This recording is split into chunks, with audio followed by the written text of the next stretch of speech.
জুলাই আগস্টের ছাত্র জনতার আন্দোলনে শহীদদের স্মরণে এবার বাফুফে আয়োজন করে চ্যালেঞ্জ কাপ। বাফুফে আগে থেকেই নির্ধারণ করে রেখেছিল গত লিগের সেরা দুই দলকে নিয়ে এবার তারা চ্যালেঞ্জ কাপ করবে, যা দিয়ে শুরু হবে মৌসুম।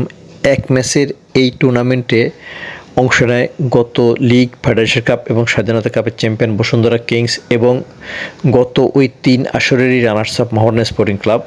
গতবার মোহামেডান টুর্নামেন্টে কখনোই বসুন্ধরা কিংসের সাথে পারেনি, যদিও তারা লিগে বসুন্ধরা কিংসকে হারিয়েছিল। তাই এবার অনেকেরই প্রত্যাশা ছিল মোহামেডান চলতি মৌসুমের প্রথম এই চ্যালেঞ্জ কাপটা জিতেই মৌসুমে তাদের পদার্পণ শুরু করবে।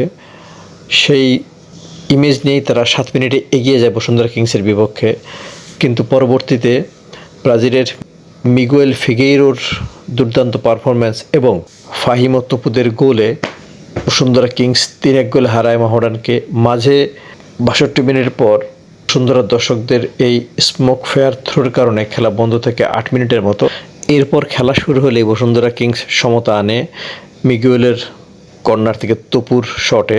খেলার শেষ দিকে বসুন্ধরা দ্বিতীয় গোল করে।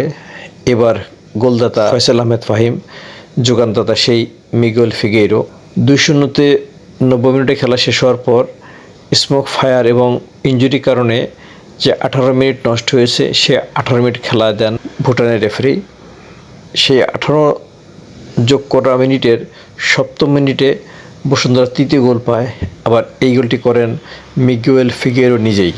এই ব্রাজিলিয়ানের 1 গোল এবং 2 অ্যাসিস্টেই মৌসুমের প্রথম চ্যালেঞ্জ কাপ এবং বাফুফে প্রবর্তিত প্রথম চ্যালেঞ্জ কাপের ট্রফি জিতে এইভাবে উল্লাস জানাতে বসুন্ধরা কিংসের খেলোয়াড়রা।